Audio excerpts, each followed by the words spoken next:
Hey everyone, this is FIDE Master Kostya Kavutskiy here for Chess.com, and today we're going to be doing part 3 of this exciting chess game.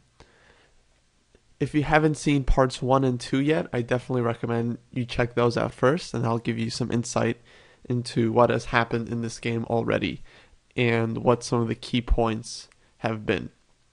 So, my opponent had just played here bishop h3, which is a pretty challenging move since it attacks my knight and x-rays my rook on c8. So I had to find a way to continue my attack because I'm definitely losing material here. My knight, bishop, and rook are all hanging. So I took this bishop on e3. This had to have at least been the best chance because the dark-scored bishop is one of white's most important defenders, and if I can somehow activate my dark-scored bishop, then even if I'm down material, I figured I should have some good compensation. So my opponent took the rook on c8. I gave this check on g2 because my knight is hanging, and once my knight is gone, now my bishop is hanging, so I really have to figure out something to do here. And he played king f1. So like I mentioned last time, the problem here is that if I simply take his bishop, he's going to take my knight.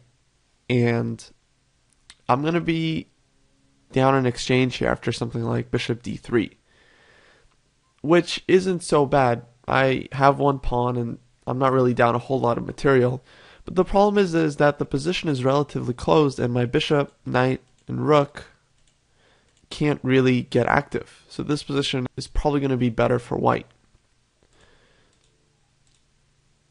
So instead I found the move knight takes f4. And this was a really surprising sacrifice because it seems like I'm already down an exchange and now I'm giving up a knight. So in some of these lines that follow, I'm basically going to be down a full rook. But what I realized here is that the most important thing, of course, is to activate my pieces. And by taking this f4 pawn, I'm doing a number of things. I'm winning this g5 pawn, which activates my bishop and my rook in some lines. I can bring my queen out to the king side at some point too, and I'm completely destroying whatever shelter that the white king had. So it's not like I can just play this sacrifice intuitively. I had to calculate a lot of lines here, and in my calculations I realized that in a lot of these lines there are certain tactical nuances that are in black's favor. As you guys will see, that this rook in a1 is actually hanging a lot of times, and this is very useful because it means that white often doesn't have some key defensive moves that they'd like to play because I pick up this rook on a1. In a lot of lines you'll see something like my queen being on f6 and grabbing this loose rook on a1. Let me just give you guys a couple of sample variations to show you what I mean. Let's say knight takes f4, I'll play bishop takes g5. So now I'm threatening their bishop here, I'm threatening to give this check and save my own bishop, and queen f6 is a move that I can play sometimes, pretty much attacking every piece in white's position. So if queen takes c2, I think the strongest move is simply queen takes c8. And black is down a full rook, but they're likely going to win back at least a piece. And in this position, since I already took the f4 and g5 pawns, any position where I'm down in exchange is going to be winning for me because I have so many pawns. I have 3 pawns plus a piece for a rook, and obviously white's king is going to be exposed for the rest of the game. So if I'm only down in exchange, I think black is probably going to be winning. Indeed, this position here, black I think is definitely winning because I'm threatening the knight here, and after the pretty much only defensive move knight e2, I can play knight takes d5. And I've won another pawn, I'm threatening knight e3 check. My queen can come in at some moment. For example, if like king e1, I can play knight b4. Attacking the queen and threatening this nasty check on d3, and I don't know, queen b1, bishop f6. It's getting pretty dicey for white here. They really don't have a defense, and I'm just winning a lot of my material back with a raging attack. So that was just one sample line. There are other lines here, but basically I think you guys realize that this was absolutely the right move to play. As long as it doesn't somehow lose a ton of material immediately, it was definitely correct because it gives black the most practical chances.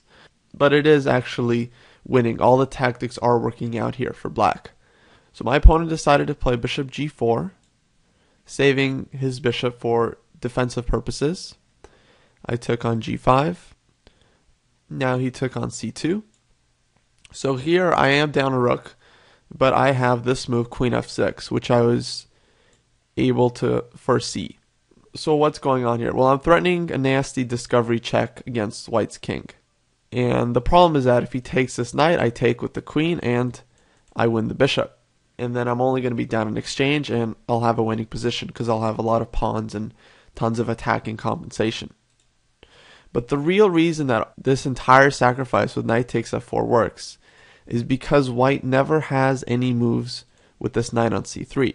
They would love to play knight takes e4, but this rook is hanging on a1 with a check. That means that this knight can never move and white can never use it for defensive purposes. So because of that, I think is the reason that, all these lines work. And at this point, I'm also threatening something like knight takes d5, which would be pretty devastating to white's position. So one line I want to show here is like if king g1, which makes sense to bring the rook into f1, black can win with the simple knight takes e2. So if either of these guys take, I'm going to win either the knight on c3 or the rook on a1, so that's bad. And if bishop takes e2, then black is simply mating with bishop e3 check. Let's say king h2, I can play queen h4 check, king g2, queen g5 check, and if king h3, bishop f2, and I'm at least winning a rook, king f1, queen g3, and it's basically lights out. My opponent here played rook h2, which makes sense to try and guard the second rank or put the rook on f2. And I think I found pretty much the simplest win here. I just took this pawn on d5, and now I'm threatening, to take on e2, knight e3 check. The position is basically lost at this point. Again, if knight takes d5, I take this rook on a1 with check, and then I can recapture the knight. And the thing is that in all these lines, even if I'm down in exchange, is that black's king is always going to be perfectly safe. And that's something that people sometimes forget when they're sort of hesitating to make a sacrifice, is that if your king is safe and your opponent's king has to deal with a lot of threats, well, that's a lot of practical pressure that you're putting on your opponent. And that can be worth a lot if you never have to worry about your king's safety, but your opponent constantly has to be on the lookout for threats. Here white played king g1. There's really nothing to suggest. He gets out of the way of knight e3 check.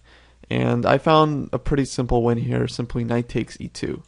So he played bishop takes e2 and knight takes c3. So I won a piece back. Now I have a knight and 4 pawns for the exchange, a much safer king, and black's position is completely winning. The game continued, rook f1, queen e5, king h1, and here I simply took this bishop and played d5. And the game continued from here, but I think we can basically stop at this point because it's pretty clear that black is completely winning. I have very good centralized pieces and 4 pawns, including these 2 central pawns that are very strong and can advance pretty much at will.